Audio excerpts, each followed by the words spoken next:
Good afternoon. My name is Jack Busby, Program Manager for the Paraeducator Board, and welcome to the Washington Paraeducator Certificate Program webinar, in which we'll be talking about statewide standards of practice and professional development training for all Washington paraeducators beginning this upcoming school year. We are presenting on Zoom. If you are experiencing any technical issues during this time, please visit support.zoom.us. If you have a question, the chat function is disabled for this webinar, but you can still submit your question via the Q&A button at the bottom or the top of your screen. After clicking, you may submit your question here. There will be 3 opportunities for your questions to be answered. At the end of the discussion on minimum employment requirements, at the end of the discussion on the program itself, and then at the end of the presentation. So just a general overview before introducing my co-panelists.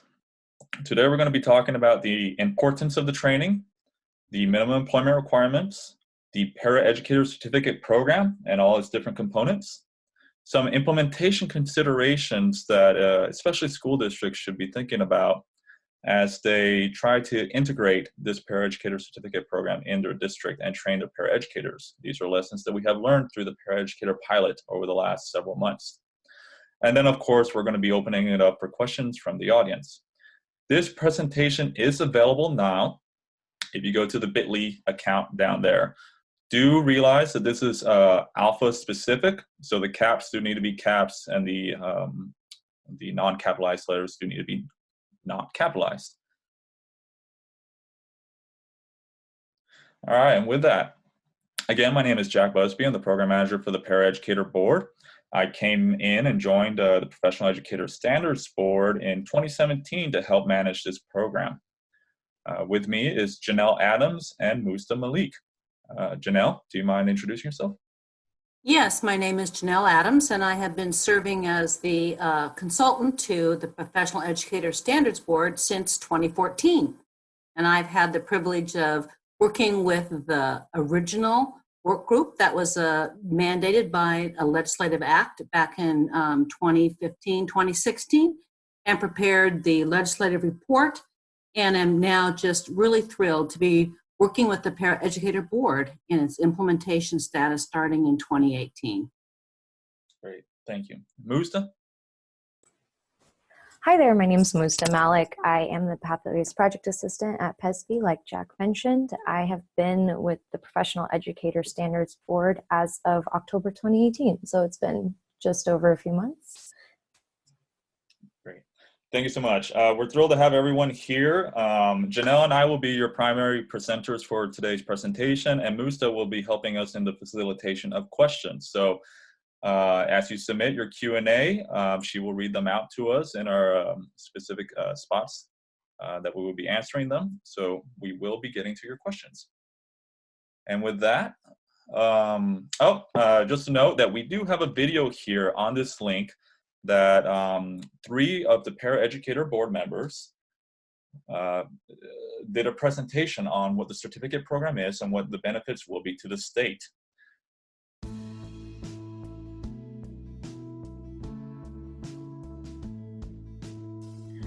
I'm Mandy Manning, and I'm a member of the Paraeducator Board. I am a teacher for English language learners in Spokane, Washington. Hi, I'm Ricardo Villegas from Wenatchee School District. I work as an associate principal at Wenatchee High School, and I'm a member of the Paraeducator Board as well. I'm Lawrence Sickles. I'm a special ed paraeducator in Evergreen Public Schools down in Vancouver, Washington, and I am a member of the Paraeducator Board. In many cases, paraeducators have known they needed training in something, but they just didn't know where to find the training and how to access it. This Paraeducator program is going to provide a standard of support and training, which is going to translate into confidence and professionalism, which then is going to translate into positive connections and tremendous growth for our students. So in my experience in the classroom, both as a paraeducator and as a classroom teacher, I know that building connections with students and relationships is key. And the more confident I am in my skills and abilities as a teacher and as a paraeducator, when that was my role, really that communicated through my action and how I interacted with students to the kids. And it increased our ability to trust each other and work together. It also provides a basic standard of expectation of what a paraeducator's knowledge and skills should be when they enter into a classroom, and that it creates some consistency across the state so that our students are receiving the same level of support. I believe also too, just for paraeducators themselves, it will elevate in our own minds that the role that we have in the state in educating kids is a very important and valuable part of being on the team. Well, I think the continued collaboration between the teacher of record and the paraeducator themselves will elevate the opportunities provided, and also the confidence not only in the teacher, the paraeducator, but the students that are being served, and that there's a level of strategies and competency being utilized in the classroom. Being the cheerleader and supporting your paraeducators to pursue and continue to improve their skills and abilities helps us as administrators also have the confidence in that what is going on in the classrooms is truly benefiting the students and the staff alike.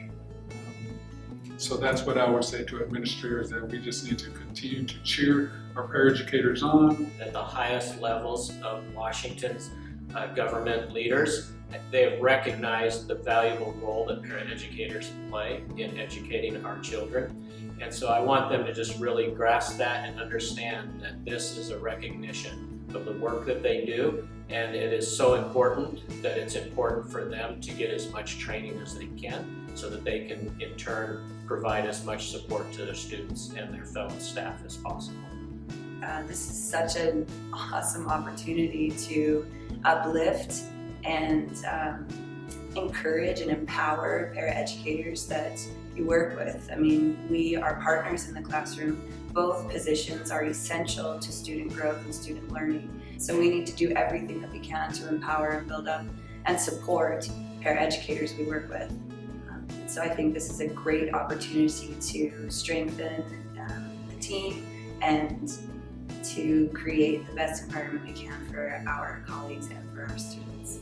So as we think about the experience, every person, every student is valued in how we are providing this professional development and what we would like to provide our students. So the experience is the key factor here. Let's make it happen.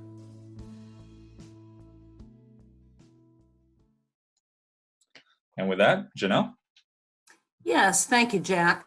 So I think we need to be starting with the definition. I think this will really help school districts and instructional paraeducators themselves. So what we wanted to do was the board did define the instructional paraeducator. That was one of their first tasks when they were formed back in August of 2018. A classified public school district employee who works under the supervision of a certificated or licensed staff members. And we have defined the instructional paraeducators just for grades K through 12 that are affected by the new legislation. And of course, a paraeducator is there to support and assist in providing instructional and other services to students and their families, including library assistants, but excluding bus monitors, lunchroom aides, and community service aides. So if you're looking at this definition, the paraeducators certificate, the classified employees that are affected by this are people who provide instructional services. So I think there's, again, where we'll probably be very willing to help your district define exactly who is going to be impacted by our legislation and who will be required to follow through with the certificates. So again, we will open this up a little bit later if you have questions about what is the definition of instructional paraeducator. And those are the folks who are working in kindergarten through grade 12. So preschools are not affected, or childcare or ECAP or Head Start programs are not affected by our new legislation. Okay. So as we have been working with the paraeducators, both all of the union representatives for paraeducators across the state, we have been working, defining, and we're forecasting that there are going to be about 27,000 paraeducators who will be working towards getting professional development. And we know that paraeducator is an important professional link to providing instruction in our classrooms. And of course, paraeducators serve a variety of roles. There is special education paraeducators, EL paraeducators. We have, of course, paraeducators that work in kindergarten. There are general ed, library assistants, and many more different types of paraeducators who all provide instruction to students in the classroom under the instructional guidance of a certificated staff or licensing, especially the SLPs and other extra administrators that are in that specific leadership or supervising roles.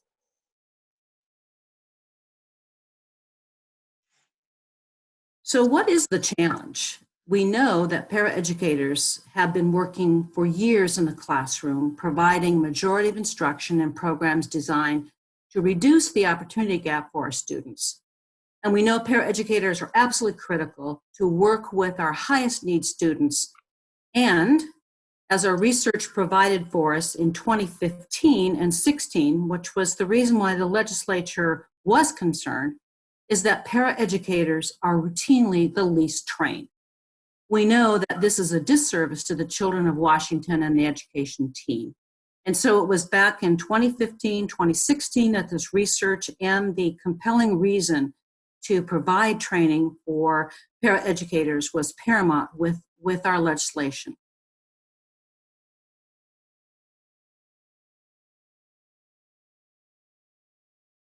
So the minimum employment requirements were one of the first legislative requirements. And the minimum employment requirements aren't new for school districts, because any school district that was working with Title I funds, this specific requirement came into play with the federal mandate in 2003 that you had to be at least 18 years of age and hold a high school diploma or its equivalent. In addition, a paraeducator must meet one or more of the following.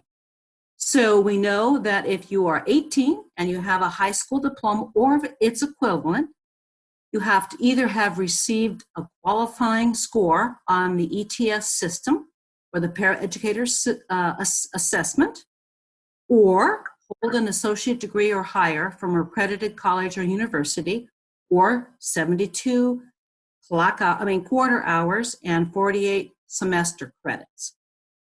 And we also have an opportunity for people who have completed the apprenticeship program as a paraeducator to have that suffice as one of these options. So I think you'll know that we do have an online flyer that discusses all of these requirements. Just remember, these requirements are not brand new, but some school districts who never did receive Title I funding, this may be a new requirement around the minimum employment requirements. And just to add to that, these minimum employment requirements are currently live for any newly hired paraeducator. But for all paraeducators who were already employed previous to this school year, they still have until September of this upcoming year. So by the upcoming school year, all paraeducators must meet these minimum employment requirements. And with that, I know we've already received several questions. Musa, do you have a couple that you could let us know? Hi, Jack. Yes.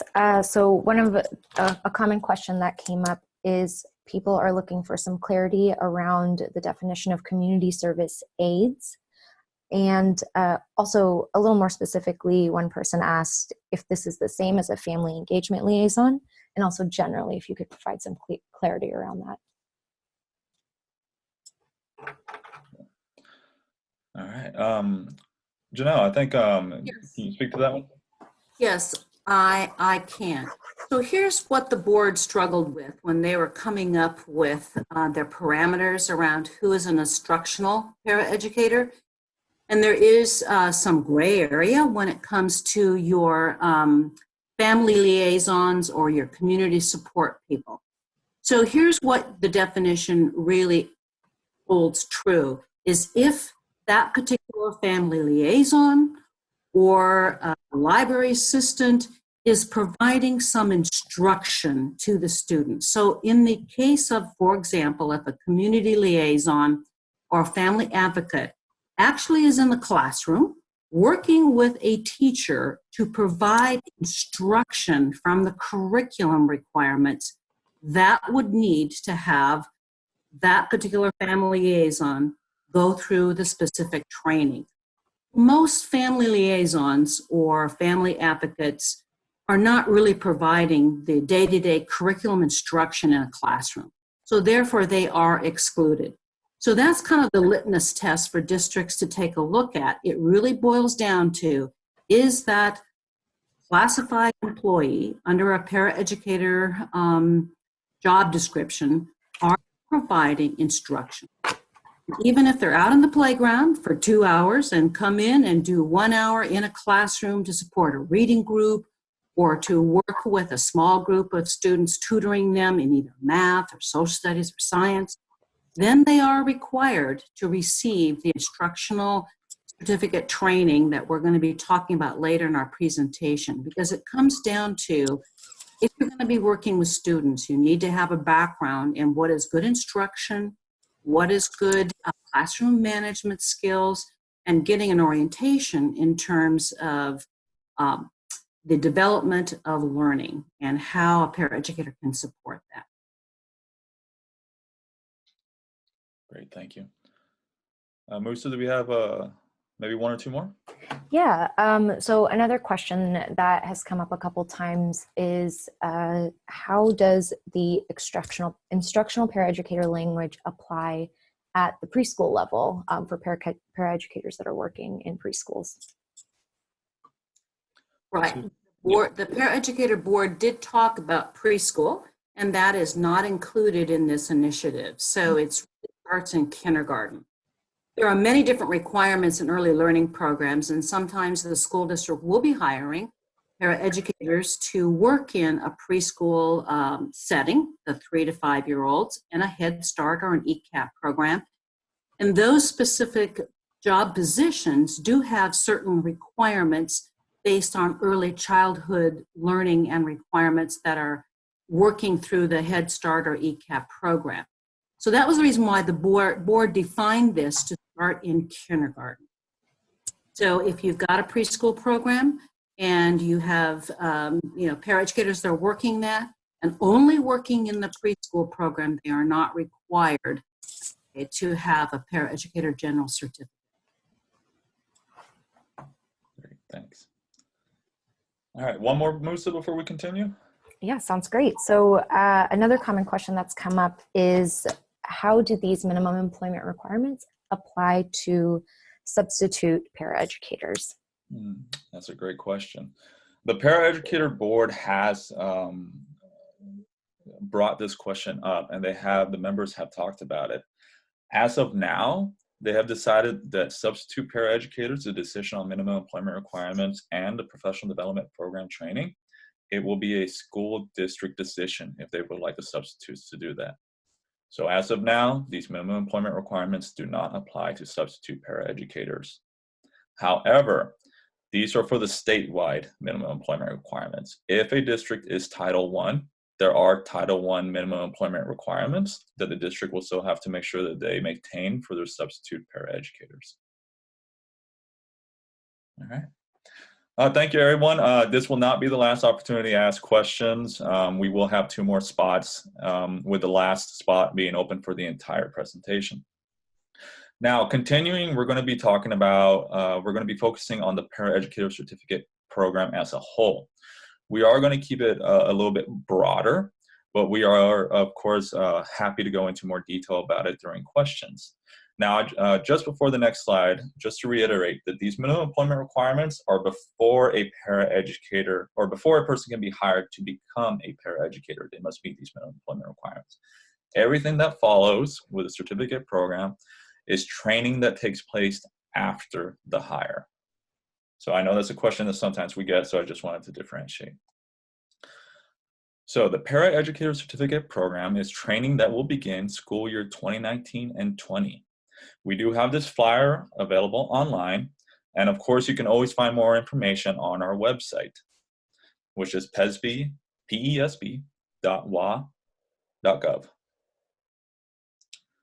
So from the flyer, from the bottom up is the fundamental course study, the general certificate, the subject matter certificates, and then the advanced certificate, which we will go into more detail now. So just some quick notes that throughout this presentation, there will be 2 times that we say that the training is required, and that is the fundamental course study and the general paraeducator certificate.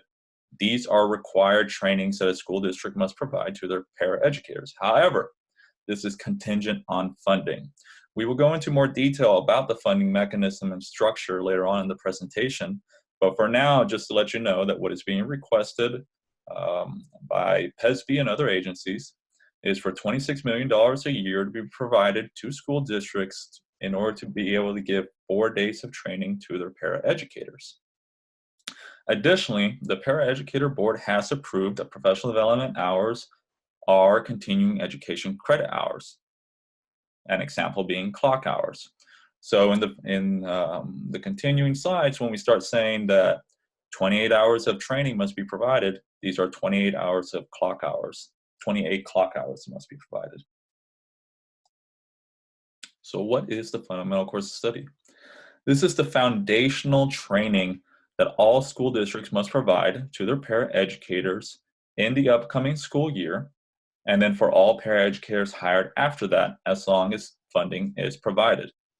The training is on the standards of practice, which include supporting instructional opportunities, demonstrating professionalism and ethical practices, supporting a positive and safe learning environment, communicating effectively and participating in the team process, and demonstrating cultural competence. The fundamental course of study, unlike some of the other certificates, is a course. There are learning objectives and there are standards that must be met by the district in providing the training. Now, if the district chooses, they may use a third party to provide the training. A district may work with a ESD, community college, a union, or some other third party provider in order to provide training to their paraeducators on the fundamental course of study. In addition, the state has gone ahead and created online modules titled Paraeducators, What We Do Matters. This is free online training online, and the link will take you to it. It's housed in OSPI's Learning Space website. This course will help to meet 12 of the required 28 hours of training. Now, hopefully this shows, but we do have an outline in order to help you meet the specific learning environments or specific learning objectives. If you click on that link, it will take you to this page. And in it, it will show you the breakdown that a district or another provider must show or must meet for their paraeducators, the training. And here are the standards of practice. All these documents are online, and I do welcome you to go ahead and visit them.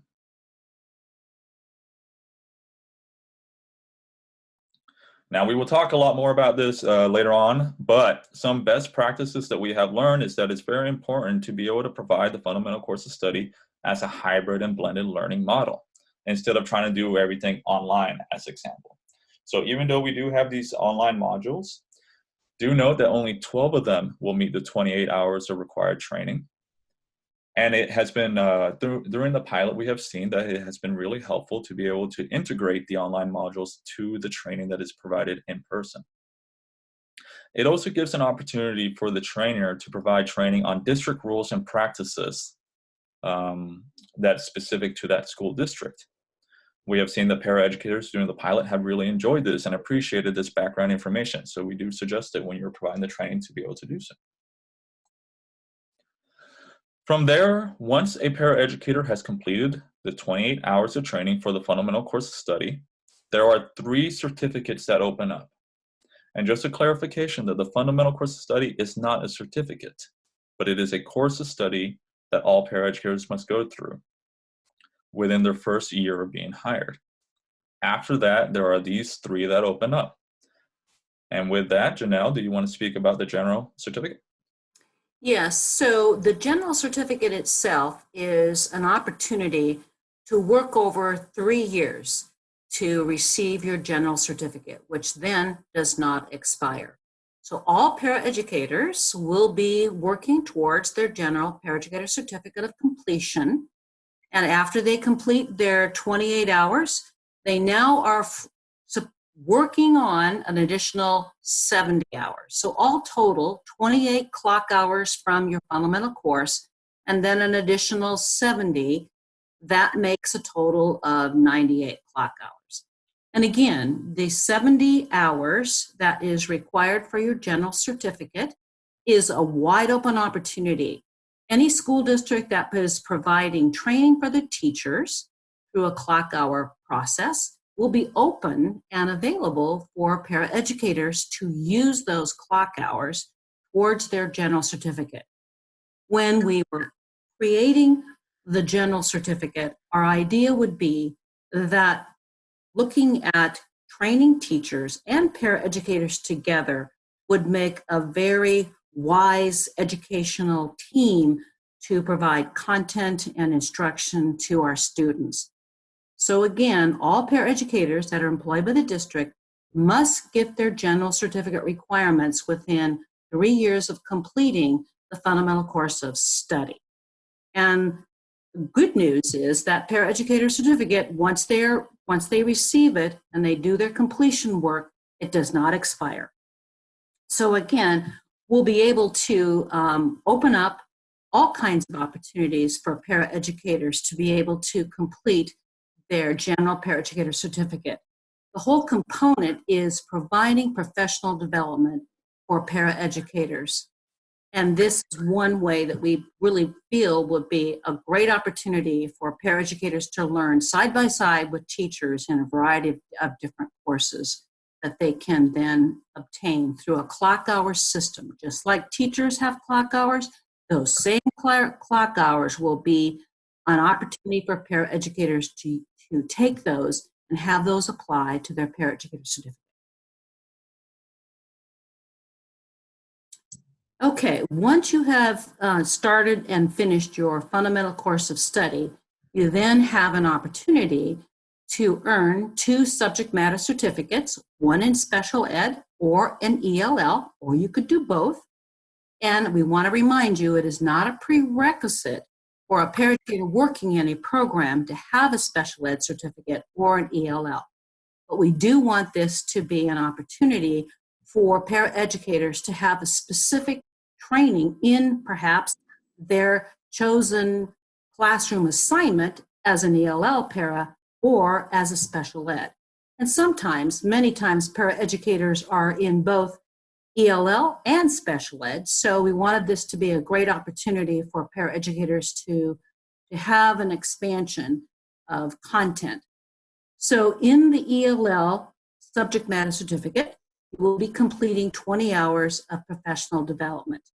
And if you wish to get a special ed subject matter certificate, that is another different 20 hours.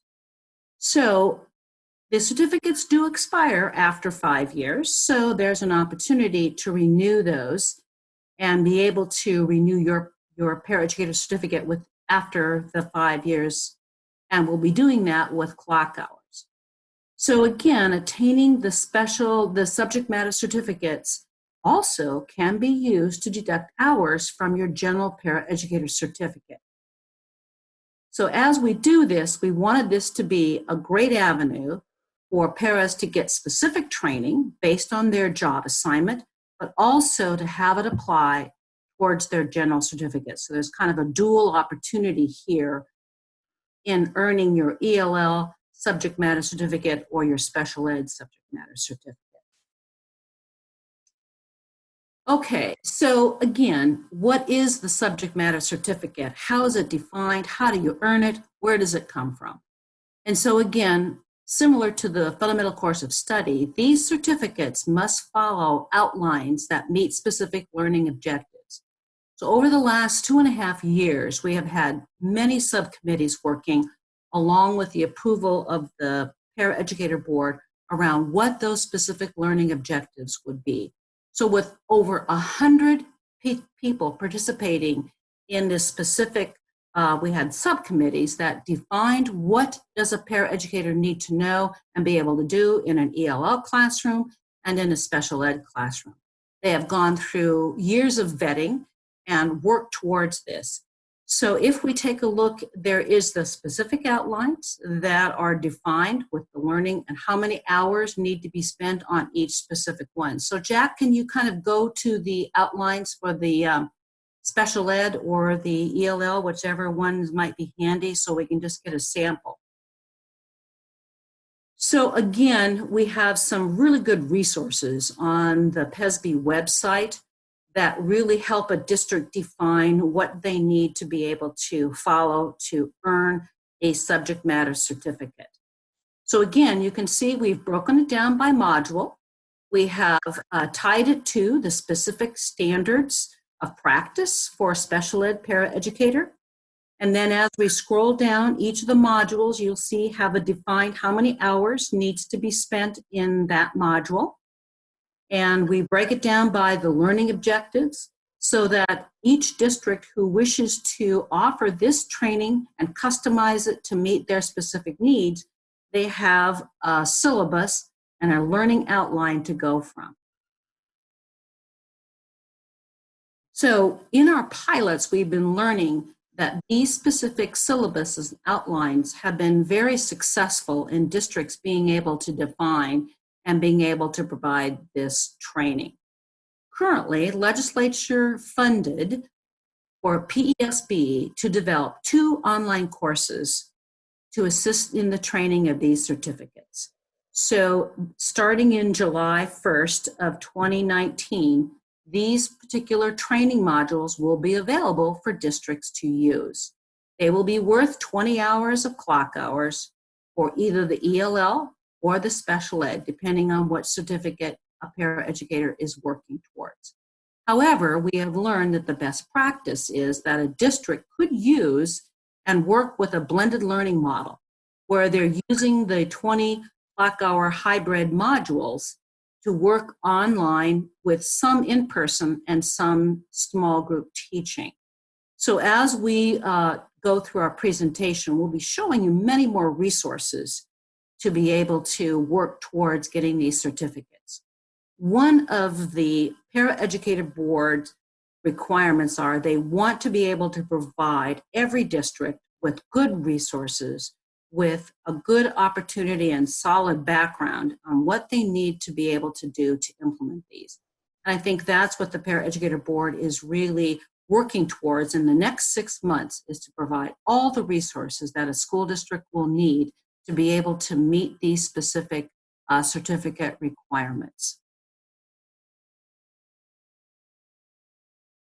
So the last certificate that a paraeducator will be having an opportunity to work towards is the Advanced Paraeducator Certificates. During our work group meetings back in 2015, 2016, 2017, and working with our paraeducator unions, it was very important that a paraeducator have a career ladder to be able to continue to be a paraeducator, but work towards being able to have the status and the certificate as an advanced paraeducator. And we define these in what would the duties be of an advanced paraeducator? Well, it would be assisting in highly impacted classrooms, assisting in specialized instructional support and instructional technology applications. It would be an opportunity for an advanced paraeducator who's been working for many years in this field to mentor and coach other new paraeducators, and to act, if needed, as a short-term emergency substitute teacher. However, the district and its requirements for working and authorizing an emergency substitute, you would still have to go through all the board procedure and all the regulations through the WAC to become a short-term emergency substitute teacher. But we wanted paraeducators to have an opportunity, or a district to have an opportunity, to be able to see that there are advanced paraeducators that might be able to work as a substitute teacher. The advanced paraeducator certificate is something that can only be attained after a paraeducator has received their general certificate. And again, just as in the ELL certificates and the special ed certificates, the advanced paraeducator certificate of completion expires after 5 years. All right, so we just provide a lot of information, and we have 2 more slides before we open it up for 3 more questions that Musa will provide us. But we wanted to provide you with another look of what this might be. So we have a flow chart here. First, all paraeducators will have to meet minimum employment requirements beginning this upcoming school year. Once that is done, or once a paraeducator is hired, a district will have to provide training on the fundamental course of study, which is 28 hours of training. That is a required training if funded by the legislature. Once that is complete, there are 3 certificates that open up to the paraeducator. Only the general paraeducator certificate is a requirement on the school district to make sure that their paraeducators receive training towards. They have 3 years to meet that certificate requirement. The other 2, the subject matter certificates, as a reminder, are not a prerequisite for employment on the paraeducator. But in completing the subject matter certificates, prior to completing the general paraeducator certificate, they may embed those certificates into the completion of the general paraeducator certificate, as in deduct hours from it. Once the general paraeducator certificate is complete, then a paraeducator, if they choose, may work towards their advanced paraeducator certificate, which is an additional 75 hours. The subject matter certificates and the advanced do renew because they expire every 5 years. To renew the certificates, a subject matter certificate is, to renew it, a paraeducator would have to do another 20 hours. And to renew the advanced, the paraeducator would have to do 35 hours, not the full 70. And then another question, before I continue, that I know we receive a lot is, how will a paraeducator be able to track how many hours they have completed for their certificates?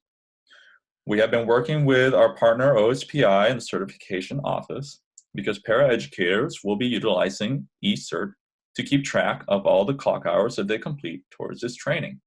So just like teachers and administrators, eCert will be the way that paraeducators track the training that they complete. So for school districts, it's going to be very important that you really provide assistance, especially this first year or 2, to paraeducators on how to navigate the eCert system. And finally, we just want to show you a potential timeline for a 2019-20 paraeducator. So say a paraeducator is hired, and we're going to look at the left side first. Say a paraeducator is hired for this upcoming school year. They meet the minimum employment requirements. The first step is that they must complete the fundamental course of study, which is 28 hours of training. After that, the only requirement is that they complete the general paraeducator certificate within 3 years of completing the fundamental course of study, and that is 70 hours of training. This can be on anything that assists the paraeducator in their instructional practice. If we look at the right side, here's how the subject matter certificates may be embedded. So in the first year, it's the fundamental course of study. After that, they have 3 years to complete the general. So the first of those 3 years could be in special education, meet that subject matter certificate requirement, and that's 20 hours that may be deducted from the general. For the second year, they could do the EOL and deduct those hours, which would leave 30 hours of training that the paraeducator will have to complete to meet the general paraeducator certificate. And with that, let's take 3 questions, Musta. I keep seeing my bar opening up, so we must be getting quite a few. Hi, yeah, there's a lot of great questions coming in. A lot of them have some things in common, so I'm going to try to scaffold some of them into sort of multi-part questions. So let me know if that's a reasonable way for you guys to approach some of those. So one of those questions is, a lot of people are wondering if previous education, whether it's an associate's, bachelor's, master's degree, can be counted towards the paraeducator certificate program requirements, including the fundamental course of study, as well as previously earned clock hours, if people will be able to apply those towards their certificates and also the fundamental course of study. All right. That's a great question, and one that we do get a lot. The legislature was very specific when they came up with the program that there would be no grandfathering.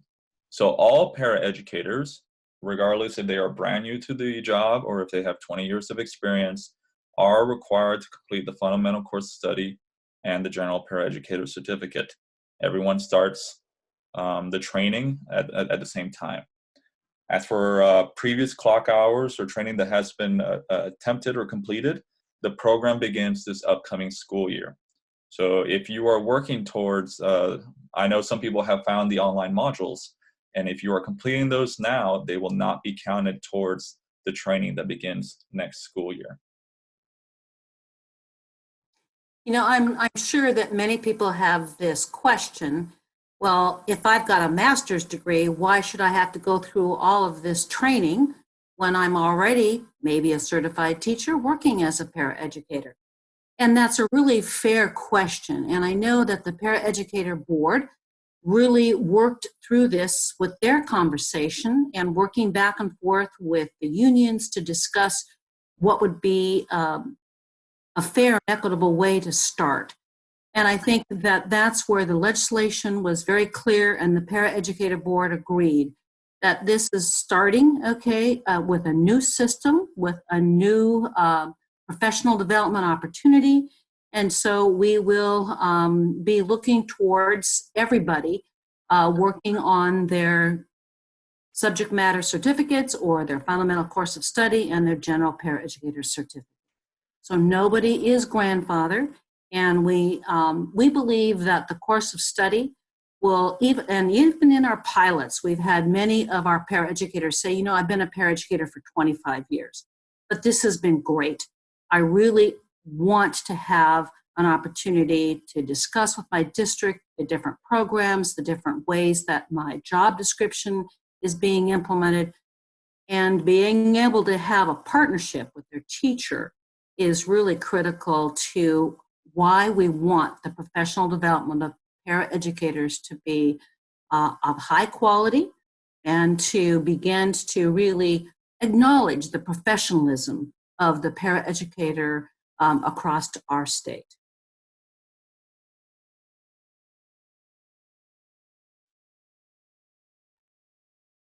Great. Thank you, Janelle.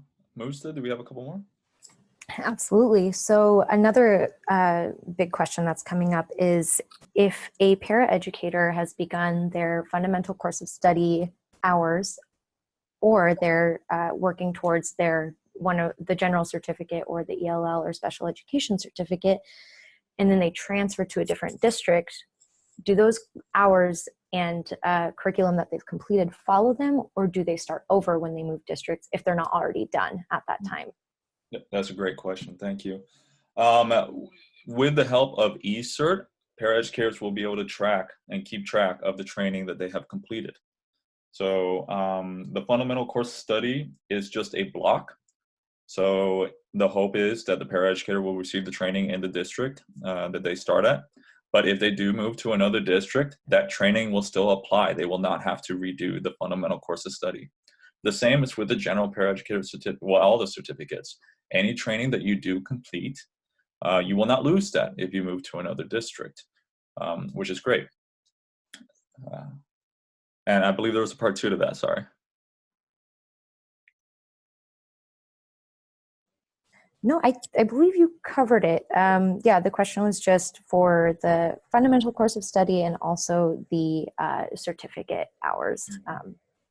Sounds like you covered it. Do you want me to? One more would be great, yeah. Pitch another question? Okay, so another big one that's coming up.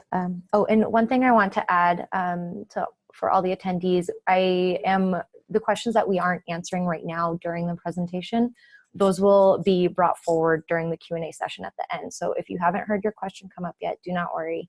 I am tabling some of these for later. Another common question is, how will the Paraeducator Certificate Program, its completion, impact paraeducators' compensation? Is there legislative language around that, or will there be? And also, is there already? Mm-hmm. That's a great question, and I'll give a few notes, and then I'll ask Janelle to also step in on that one.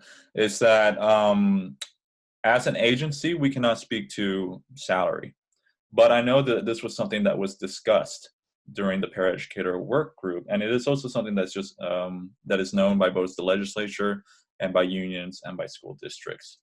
So to the specific question that is there anything in here about a salary change? No, the law doesn't specify that. Does the legislature intend to do anything about salary if a paraeducator completes that?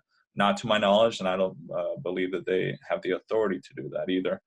So this is something that's going to be go to bargaining, and something that the paraeducators and school districts and unions will have to discuss and work on. Janelle, do you want to add a couple notes? Right, that did come up many, many times within our work group discussions and our recommendations to the legislature, and I know that it's come up at our Paraeducator Board meetings as well. And I think the best thing that we want to know is that we're trying to provide well-qualified paraeducators with high-quality training to really impact the learning that goes on for our students in the state of Washington.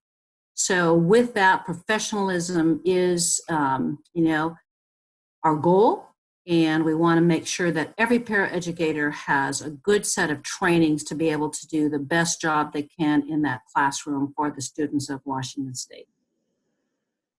Great. Thank you. We're going to continue, but as Musa said, your questions are being recorded, and we will bring them up at the end of the presentation, and please do continue to submit them as well. So a big question that we always get is the program funded? What will be the funding mechanism? How much? And as I alluded to earlier, we did ask for $26 million to be provided per year to school districts to be able to provide 4 days of training to their paraeducators. And this 4 days of training, we hope, will continue, so that in the first year, 4 days of training will be provided to paraeducators to meet the fundamental course of study. And then after that, the 4 days of training funding can be used to meet the general paraeducator certificate. And then again, the following year, another 4 days of training to, again, hopefully meet components of general paraeducator certificate, or if you're embedding the subject matter certificates, to meet those.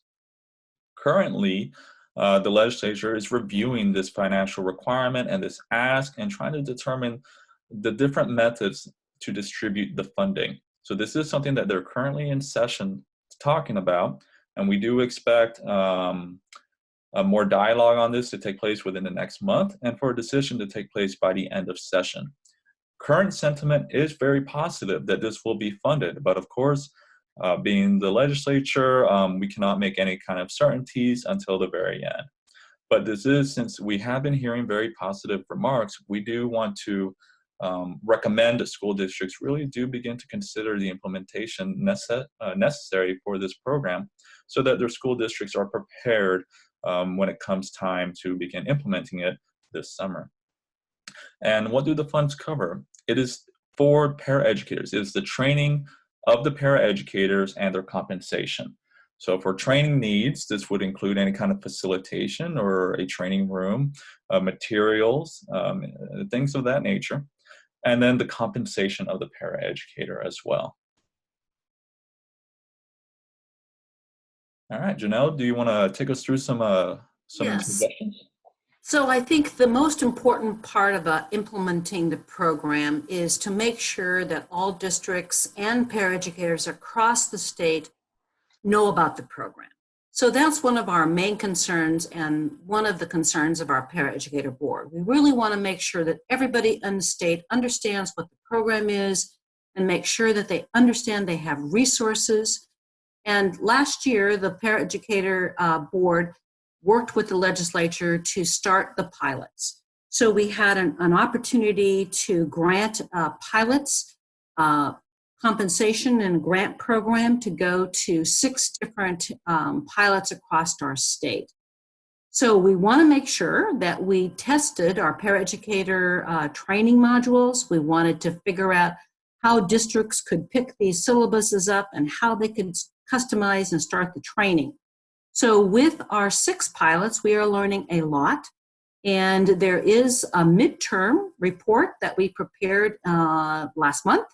And I think it would be great reading for any school district to pick up the midterm report, because there you're talking about each of the profiles of our 6 different grants.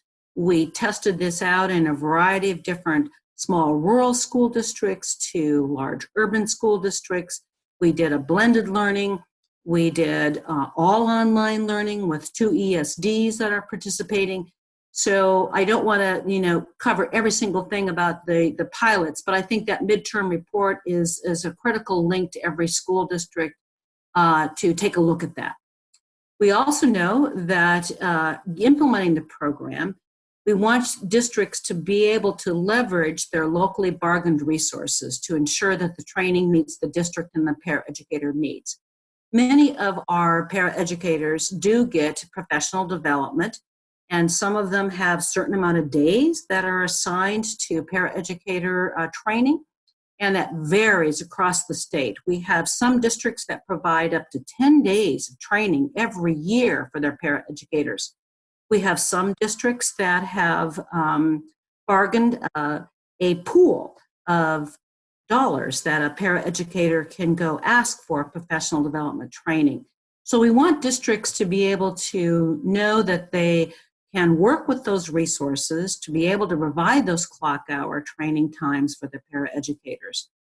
And we know that we want to make sure that there's local policy at the board level to support the paraeducator certificate program.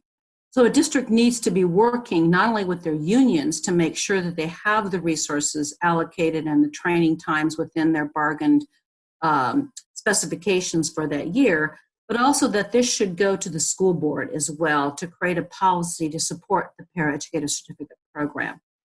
And last but not least, communicate, communicate, communicate. We really can't tell the paraeducators enough within their union structure, with their leadership, with the district support, with the personnel, with staff development, that you really need to inform everybody, you need to organize, and we need to get prepared for the implementation that would start in September of 2019. So the watchword is prepare now, because we do feel that the legislature will fund this and we will need to get started as soon as possible. So within the training delivery, PESB and staff and the Paraeducator Board will be creating an implementation guide so that districts can have an opportunity to work with and get support from PESB to be able to have some implementation guidelines. We are knowing that from our pilots that, of course, the blended learning with small groups, so you could do a facilitated component of online modules and then come together in small groups. We certainly know that districts do provide a lot of training for their teachers.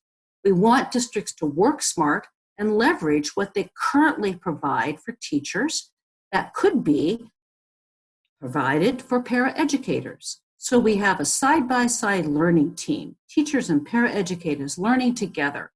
And that is what our hope is for the continuation of the 70 clock hours that a paraeducator will be will be earning and working towards in their general certificate.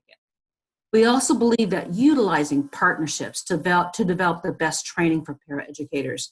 We know that we have strong unions that have great leadership, and we know that they're already preparing to do some regional training for their paraeducators. We know that districts have partnerships with ESDs, community colleges. We really want this to be a unified approach to providing great PD for all of our paraeducators. So it does start with engaging the district HR. It is very clear in legislation that the district is responsible for providing the training. They can do that by leveraging their partnerships. And we know that we're going to have an e-cert certificate tracking system that they can go online, just like teachers do when they're looking for their renewal of their certification. Paraeducators will learn how to work with the e-cert system that is designed just for paraeducators, be able to log in all of their clock hours so that they can make sure that they're earning their paraeducator certificates. Great. And just before we open it up to audience questions, we also wanted to notify you that just as paraeducators are receiving this training, the state also requested that training be created for teachers and for principals and administrators. So OSPI developed these two courses, teachers working with paraeducators and principals and administrators working with paraeducators, and they are online. So teachers, principals, and administrators, you are welcome and encouraged to view and go through these courses on best practices for working with paraeducators. So with that, we'll open it up for audience questions. I know there's probably been a flurry that have come to Musa, and I know she's going to get to your questions. We are available for at least another 30 minutes, and we are here to answer your questions. If we are unable to answer any of your specific implementation questions or concerns, please do email the Paraeducator Board at paraboard@k12.wa.us. As a reminder, this presentation is online. Do keep in mind it's CAP sensitive, so that is a capital B and a little n. And we are also recording this webinar. So we will be posting this online on YouTube, and that will be a great opportunity for you to revisit this webinar and also for you to be able to push it out to colleagues and other important stakeholders to be able to view this. So with that, I'll open it up. Musa, please just fire away at us, and Janelle and I are happy to answer the questions that come in. Great. Yeah, a lot of great questions have been coming in, and I'm still filtering through some of them, so pardon me if there's some awkward pauses here and there. One of the questions that has come up is about pilot sites who are piloting the Paraeducator Certificate Program. People would like to know if the training that paraeducators have completed as part of the pilot program, does that restart as well come September if this program is funded, or do the pilot sites participants get to keep the hours that they've completed? Good question. So the pilot paraeducators keep the hours that they completed. The Paraeducator Board made sure that they added some rules regarding this protection for them. Since they are piloting for us, they are doing a service to the state. The Paraeducator Board did deem it important that the hours that they complete will be retained to meet the fundamental course study, because all of them must complete the fundamental course study, and then the chosen certificate. So not every school district is doing every certificate. Some of them are just doing the ELL, some are just doing the special education, and there's one that's even doing the general paraeducator certificate, but that's capped at 20 hours. So paraeducators who are completing hours will be able to retain it for their certificates. Okay, thank you. So next question is, can people start working towards their general paraeducator certificate or their subject matter certificates while they're working on the fundamental course of study, or do they need to complete the fundamental course of study and then work towards those other 3 certificates? The fundamental course of study must be completed first. The Paraeducator Board decided that this was the foundational training that all paraeducators must go through before they can begin doing other certificates. Okay. Let's see. Another common question is, what is the plan for once people's certificates expire? What's the procedure and the funding for renewing those certificates? Sure. Janelle, do you want to take that one? Yes, so in the renewal process, the work group and the paraeducator both discussed why would we put the renewal components and requirements on paraeducators. With the heavy dialogue that went back and forth, the paraeducators themselves that were on our work group and on the board really do believe that every 5 years there's new training coming in for ELL and for special ed. And they really wanted paraeducators to be able to capitalize on the new research, new technique, and be able to keep up to speed with what was happening in the classroom as well. So that was the rationale for why renewal. And again, when a district is providing training for a teacher, they can also provide that same training for a paraeducator. We know that districts can offer a lot of professional development, and they do. And so the opportunity is that paraeducators can be trained right along with teachers in the new special ed techniques, especially when they get a new program engaged within their district, when they have new curriculum that's coming on board, whether it's a math curriculum or reading curriculum. Paraeducators, we want them to be able to have the opportunity to train right along with teachers and be able to apply that to their clock hour renewal for either their ELL certificate or their special ed certificate, and to work towards the potential of their advanced certificate on that. Thanks, Janelle. Another question that has come up quite a few times is the $26 million ask that is hopefully going to fund the Paraeducator Certificate Program. Does that apply to all paraeducators employed by the state? Or employed, sorry, not by the state, in the state? And are there any exceptions if someone is, if someone's salary or pay comes from Title I funds or another source?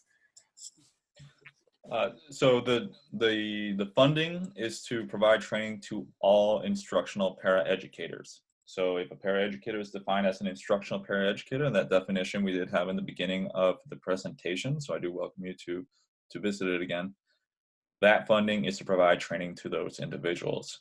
And as we said earlier, we believe that there's around 27,000 paraeducators who will be receiving the training. So that does include Title I and non-Title I paraeducators as well. Good question, thank you. Yeah, thanks for your response. Another question that's coming up is about the timing of the start of the 2019-2020 school year. People are wondering if they're offering paraeducator training beginning in, say, the first week of August, is that still going to be counted towards does that qualify for having started in the 2019-20 school year, or are they starting that training too soon to meet the requirement? That's good. That's a good question. That's actually one that Janelle will be able to speak to a lot more about, the Yakima pilot as an example. But yes, you can provide training in August for the school year because that is in the lead up to the school year. We have had districts that have done training throughout the first several months of the year in the fall. And as Janelle can explain with Yakima, they provided all their training before the start of the school year.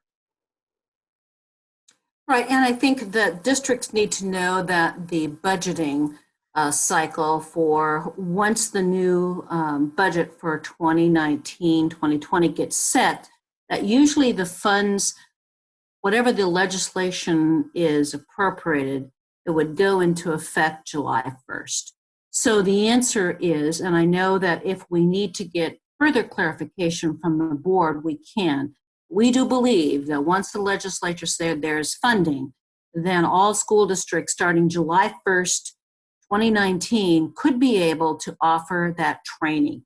Mm-hmm. So that makes sense because many schools, well, I'm going to tell you, Seattle School District has over 1,000 paraeducators.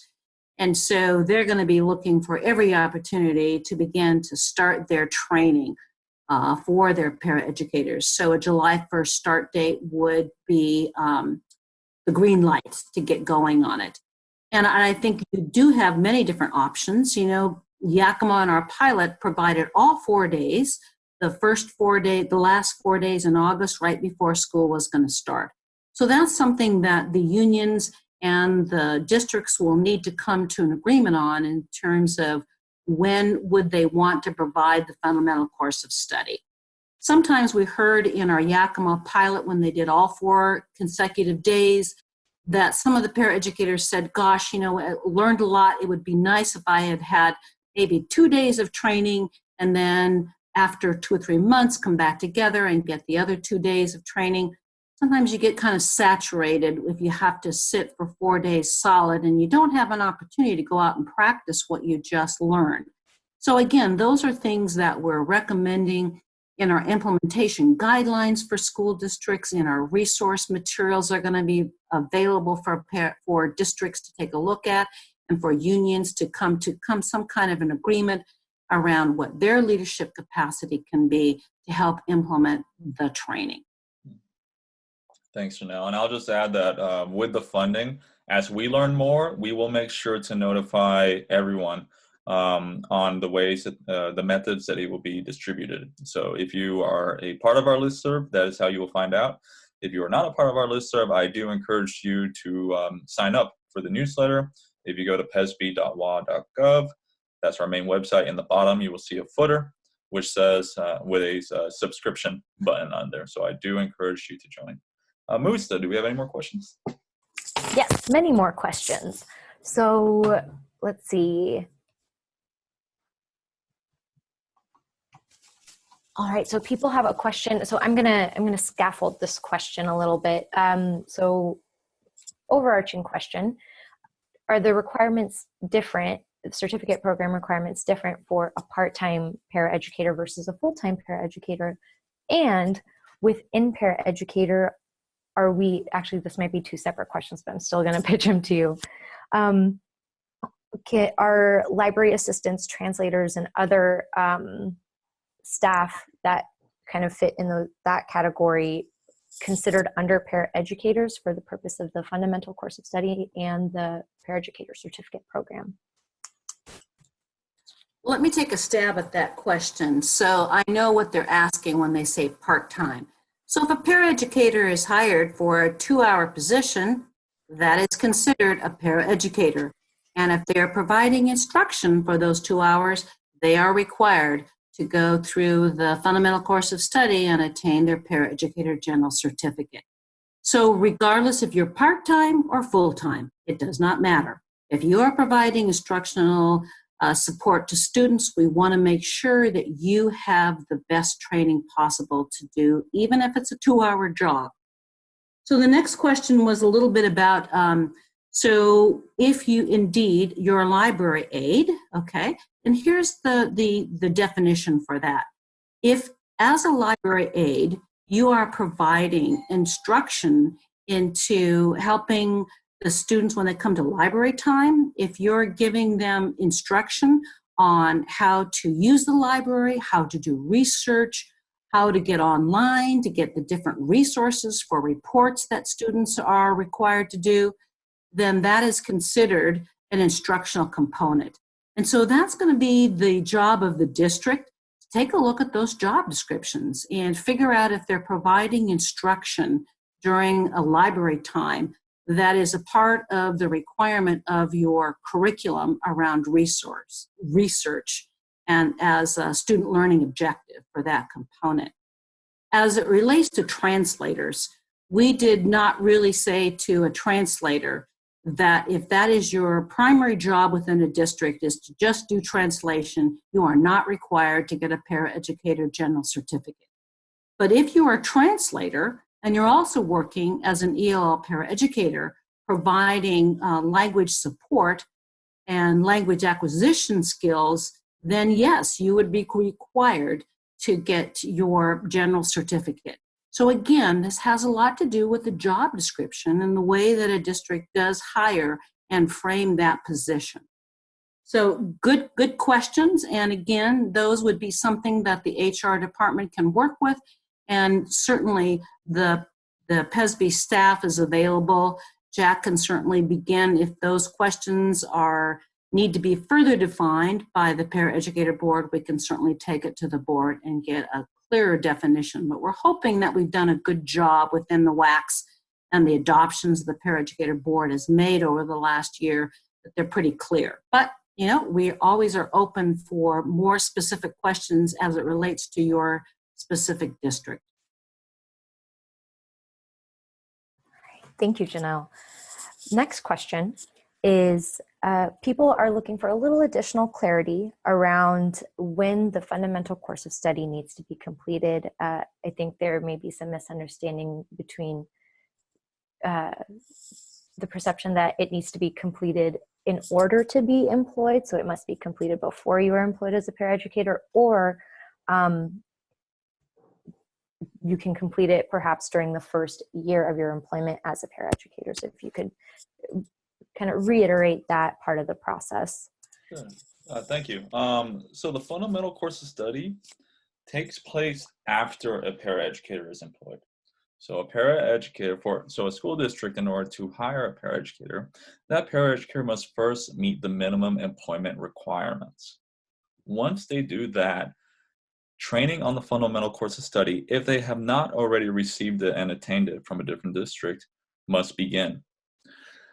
Now, the legislature last year changed some of the requirements for the fundamental course of study and when it must be provided. So we're going to get a little bit more into the weeds here.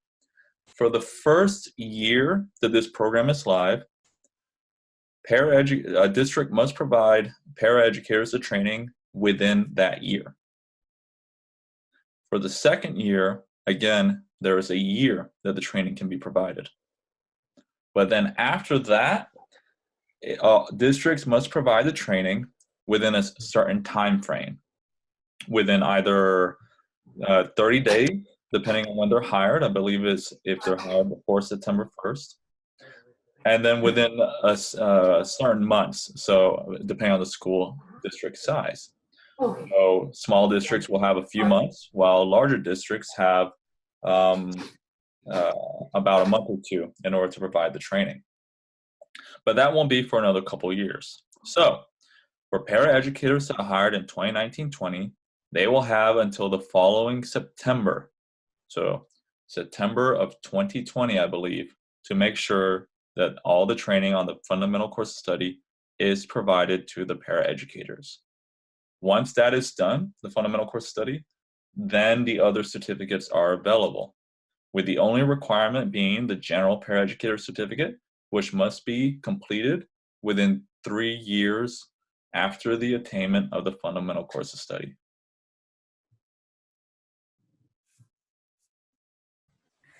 Thank you. Next question is related to accountability for completing the fundamental course of study and also the general paraeducator certificate.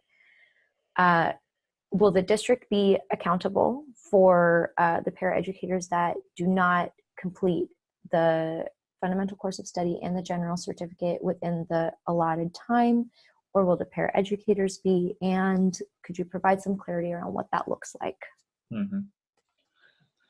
So it's a combination. So the law states that it is on the district to make sure that the paraeducators meet the requirements of the fundamental course study and the general paraeducator certificate within the specific time frame. So for the fundamental course study, it's within the year, and for the general paraeducator certificate, it's within 3 years of completing the fundamental course study. With the eCert system, districts and personnel will be able to keep track of the training that the paraeducators have completed, as the paraeducators are going to have the responsibility to make sure that they keep track of it via eCert. But of course, it is also on the paraeducator to make sure that they go to the training that's being provided by the district. So it is a combination. And it is something that districts and unions and paraeducators and other partners are going to have to work on to make sure that there are enough training days, that the training days are made available for paraeducators. And also to keep in mind that if a paraeducator does miss a training day, there must be opportunity to be able to recoup that training in the near future. And then finally, because this is something that we get asked, is that we all know that paraeducators are hired on an ongoing basis. It's not that you hire paraeducators the 1st of September and then you don't have to worry about hiring more paraeducators. Those paraeducators are still going to have to meet the requirements if they are hired in September or December or even the following year in January within the specific time frame. Janelle, do you want to add anything? No, I think that that's really a question that indeed the Paraeducator Board has bantered back and forth. It's like, well, what happens if a paraeducator chooses not to get their general certificate? What if they decide they don't want to go to the training, even though they're being paid to go to the training, and even though it's been negotiated in terms of their bargaining package? I think those are the things that we really want to keep a positive intent, that we don't want to be punitive about the impact to a paraeducator's job. We want to work positively with the positive intent that all paraeducators will have an opportunity to be able to earn their paraeducator certificate, with the positive intent that the training is of high quality and that it does make sense to make sure that you have an opportunity. And it works two ways. The paraeducator definitely has to be able to have an opportunity to take it, but also has to have motivation to attend. So it's about positive intent. Thanks for that response, Jack and Janelle. Kind of a tag-along question to that. For the special education and ELL certificates, if a paraeducator is working in a special education or ELL setting, do they need to earn the certificate in order to continue working in that classroom, or is that not a requirement? Good question. As of now, that is not a requirement. So in the law, it specifically states that the subject matter certificates are not prerequisites for employment. So that is a very important question, and thank you for the clarification. I also want to take this time to just, we touched on it briefly earlier, but just to emphasize it again, that the subject matter certificates do have very specific course outlines, standards, and learning objectives. So when a paraeducator is trying to attain these subject matter certificates, they must make sure that they do the course standards and learning objectives. So this means that it's not a matter of just doing 20 hours of training in special education. It's 20 hours of training that meet the needs of the special ed or ELL subject matter certificate. So I just want to make sure that to speak to that. I'll give it back to you, Melissa, for more questions. Yeah, sure. Thanks for providing that clarification. Let's see. So in addition to the minimum employment, so you addressed a question about substitute paraeducators earlier. The question has come up again, but in the context of the certificate program specifically, not just the minimum employment requirement. So could you guys touch on that for substitute paraeducators, please? Sure. So go ahead, Janelle. Go ahead. Well, the substitute paraeducators are not required to earn their general certificate. So we wanted not to make a hardship on a district to find substitute paraeducators. So the board is very, very keen on what the district needs are, and we do not want this to be, something that becomes a very negative component. We know how difficult it is to find substitute paraeducators, so that is the reason why they are not needing to get their paraeducator certificate. So I think that's, again, the board reflection on the fact that they understand what districts go through, and they know that we want to make sure that there are substitute paraeducators out there. So no, they are not to, and they don't have to receive their paraeducator certificate.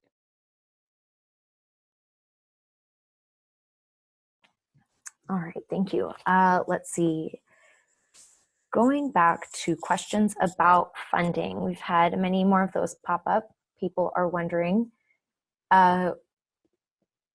is there a circumstance that districts would have partial funding for the certificate program instead of full funding? And how, if that funding comes through from the legislature, excuse me, how will those funds be distributed to districts to implement this program?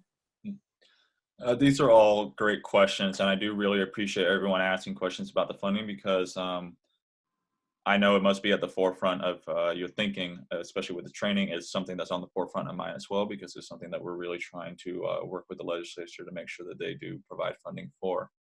We are requesting full funding.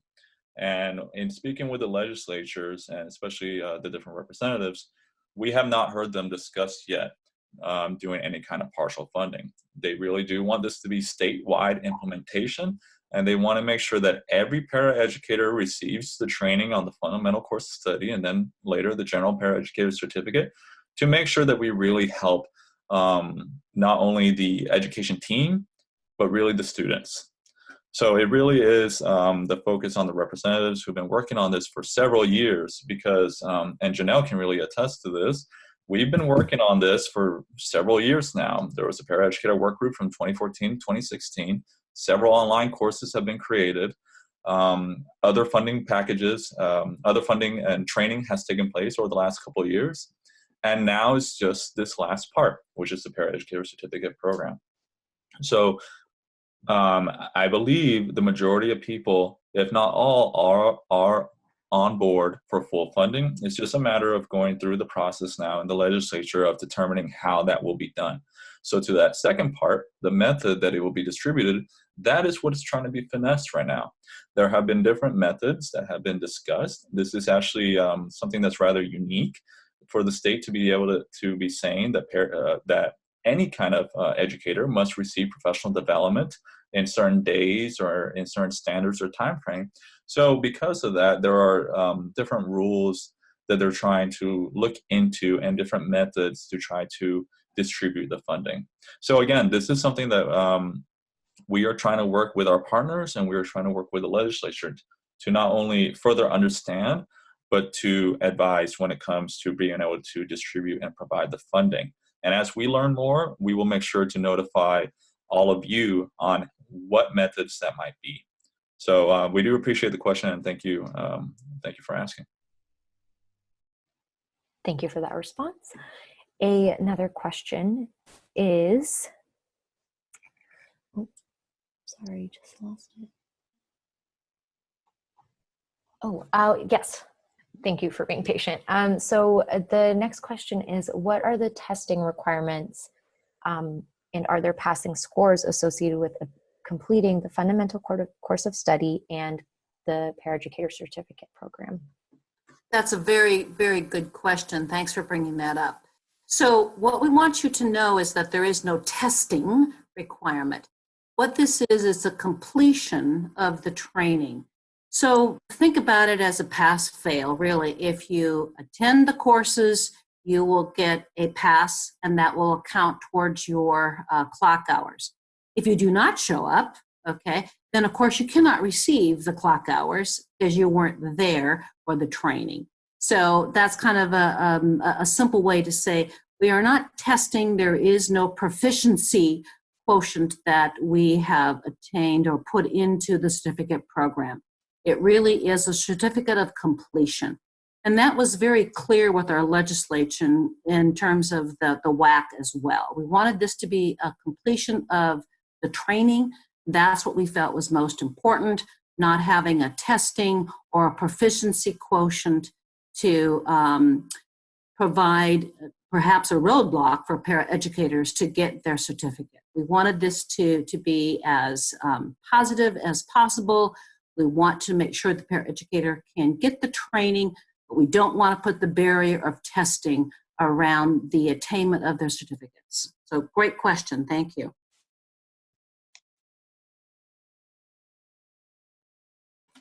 Thanks, Janelle. Let's see. Another question that has come up a few times is, for people who are not classified as paraeducators, and you both mentioned earlier that for certain instructional staff who maybe aren't titled paraeducators, there will need to be a district evaluation of their job description to see if they meet what makes a paraeducator. For those people that aren't a paraeducator, will they have the option to complete the fundamental course of study and the paraeducator certificate program if they choose? For example, if they are a preschool paraeducator, or if they aren't classified as a paraeducator, is that available to them anyhow?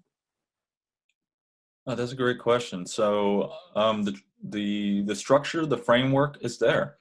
So even though things look positive that it's going to be funded, if it's not, it's still available for paraeducators to complete the fundamental course of study, the general paraeducator certificate, and the other certificates. If it's not funded, it's just not a requirement. If it is funded, it is a requirement.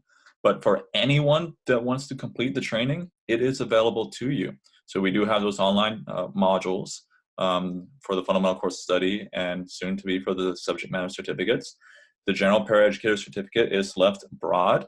So whatever assists in the instructional practice of a paraeducator or may assist the instructional practice of a future paraeducator, it's there. And we also have different partners who are going to be working on providing training. So I know there's the apprenticeship program through Labor and Industry that's doing paraeducator apprenticeships. That is a possible avenue where they can attempt the apprenticeship program and receive training and also college credit at a reduced cost to help meet these certificates. There is the State Board of Community Technical College, who are coming out with, I believe, a new Associate of Arts degree that's going to be embedding the fundamental course study in the general paraeducator certificate as well in the training. So those are just two of the avenues to be able to receive the training. But, and Janelle can speak to this more, if an individual wants to receive the training and wants to go to their school district to seek it out, I do believe this is a possibility. But Janelle, I welcome your thoughts. Right. I mean, I know that we've had several conversations with districts that say, gosh, we have some classified employees who are currently working as a non-paraeducator classification, but they're very interested and perhaps would like to be working in the classroom as a paraeducator. This is really going to be the decision of a school district. So if they have a secretary or they have a bus driver or somebody within their employment ranks that are interested in changing jobs, it really is going to be a decision on a school district whether or not they would work with the varieties of different employee groups to become a paraeducator. So again, there's no hard and fast rules here. It really is up to a district to figure out what type of an opening they want to provide to their classified staff. Thank you both for your responses. And let's see, jumping off that question, for someone who is not required to receive the training, can they still log clock hours for that training, or will that be just kind of an enrichment and professional development experience that they do on their own time that they don't earn clock hours for? Well, let me give you an example of that. Let's say, for instance, I'm not a paraeducator and I want to go online and I'm going to do the fundamental course of study, which is what we do, paraeducator, what we do matters, and that's worth 12 clock hours. You know, I think that based on the certificate program, you do have to take the fundamental course of study first before you can enter into the clock hour structure of the e-certs. So at this particular time, if you're not a paraeducator within a district and you would like to take those, it is going to be, it starts out with the fundamental course of study. So you can't just pile on clock hours if you're just taking them and want to go in and say, gosh, well, these apply someday to my paraeducator certificate. It really is very specific that you need to start with the fundamental course of study, and then all the rest of the clock hours and the certificates build on that.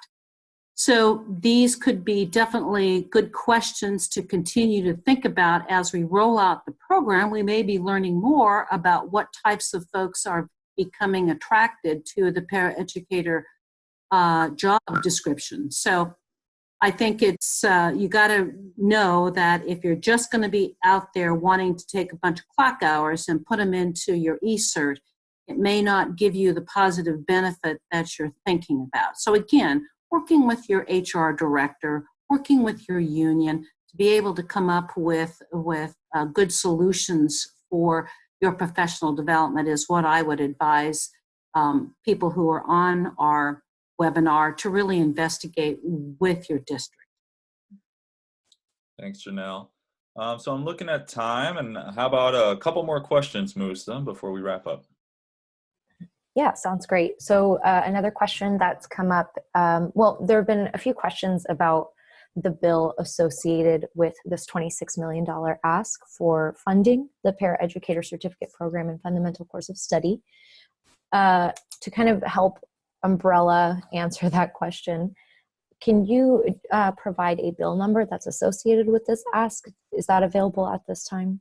So yes and no. I can provide the bill numbers that have been associated with this program over the last 2 years. The first one is HB, which stands for House Bill, HB 1115. So HB 1115. That is what created the Paraeducator Board, the standards, the professional development program, and a couple other requirements. In that, there is some stipulations on a future fiscal note, but since the legislature works on a biennium of funding, so every 2 years, that does not apply to the upcoming biennium, which is why they are discussing it now.